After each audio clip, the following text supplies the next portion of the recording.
Hello and welcome back to the Adventures of Indiana Jim on YouTube. In today's video, I'll be going over some of the new information we've received about the upcoming update to Star Wars Battlefront 2. This is not a news video, as by now you've already watched the big channels to get up to speed on the bullet points. This is an opinion and analysis piece. I like to think it's a balanced take, talking about the good and bad points. The first thing to mention is, of course, the new limited-time game mode, Ewok Hunt. I like that this time, the Ewoks hunt back, and you get to play as one. I'll be honest, when I started watching the first video about the update, hearing about this mode almost made me forget we were supposed to be getting cosmetic updates. I think mostly I'm excited about being an Ewok and using the darkness to my advantage to kill stormtroopers. Yes, I love Ewoks, and I'm not ashamed to admit it. Perhaps you're one of those who says, "We've been waiting 5 months for Ewoks?" I don't know about you, but I haven't just been sitting around waiting. I've been playing the most advanced Star Wars game to date, graphically and mechanically. I've been immersed in iconic Star Wars locations, playing as some of the greatest heroes and villains in the Star Wars universe, and piloting some of the most famous ships in the galaxy. I've been working toward milestones and upgrading my classes, learning the maps, understanding the tactics and strategies to win, and providing feedback. I have spent hours playing with friends and making new ones, playing with my kids and finding a niche here on YouTube. I certainly have things I want to see in the game: heroes, maps, modes, fixes, and balance adjustments. But in the meantime, I've been focusing on the things I enjoy, rather than worrying about the parts I don't, because life is too short. That is not to say there are not some frustrating things about the game, and also not to make light of those who want something more. As I near the top ranks in most of my classes and heroes, I am beginning to find a saturation point, and am looking for something fresh. But like it or not, the progression update did take time away from the creation of some content, and this update is limited in scope, and certain specific content requests were not promised in this patch. This is the first update to include new cosmetic options, as well as the second half of the progression update, allowing us to exchange crafting parts for skill points. I was eagerly anticipating that part, but I am at the point now where I can afford to save that until new heroes, troopers, or ships are introduced. Nor is it supposed to fix every known issue, and I think some people forget that.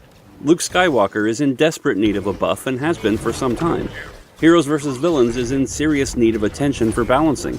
The matchmaking system is awful and needs adjusting, but neither of those things were promised in this patch.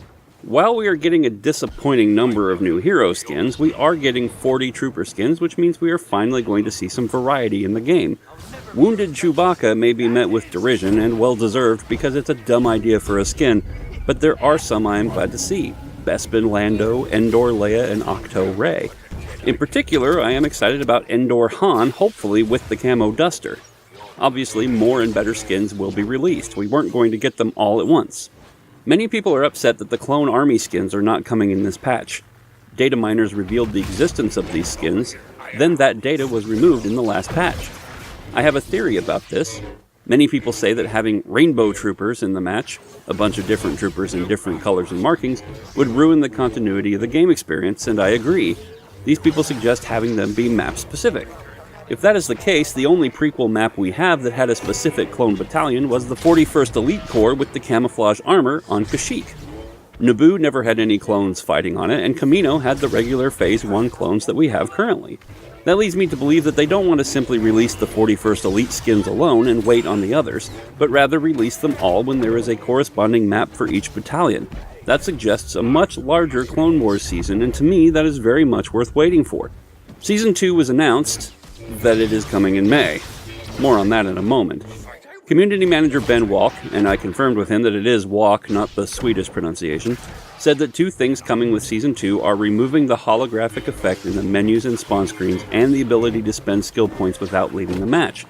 Other good news is Iden Versio, the latest noob cannon for the dark side, will no longer stun twice, leaving heroes vulnerable for a full 2.3 seconds, but once for 0.9 seconds. Bosk's Relby will no longer have the red glint on the scope, and Darth Maul's saber throw will be working again.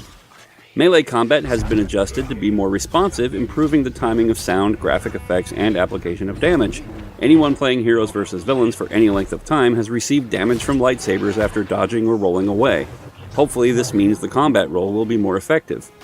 There will be a 100 credits payout for the winning team in a match, which is a sizable percentage based on current payouts, but not enough in my opinion.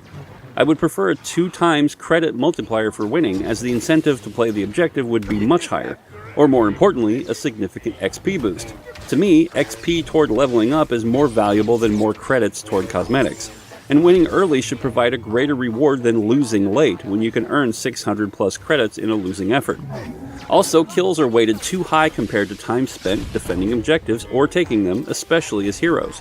If I acquire the battle points to get a hero early and play the objective for a long time, I shouldn't be dropping down the leaderboard because I don't have a 25 plus kill streak going. Perhaps the most negative thing about this update is that there wasn't anything in here with any real wow factor and represents a big missed opportunity. Could they not have introduced a couple new heroes, new star cards, or more highly requested hero skins? Maybe new weapons or maps?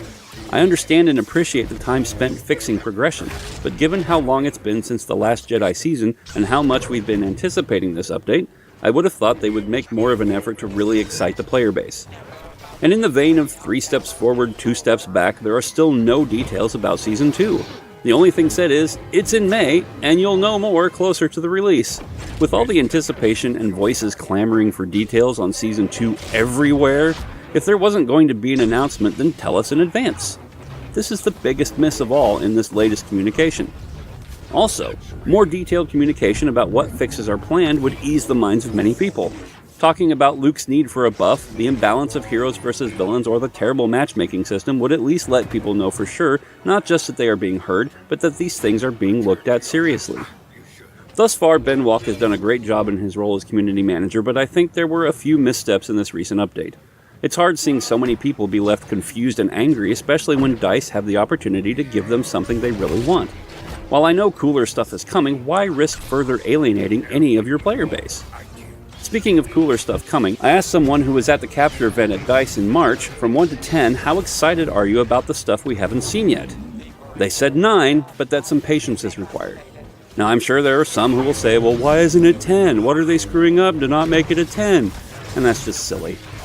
Regular communication has been promised to be more often than just once a month, so I am eagerly anticipating what they do next and can't wait to be an Ewok on Wednesday.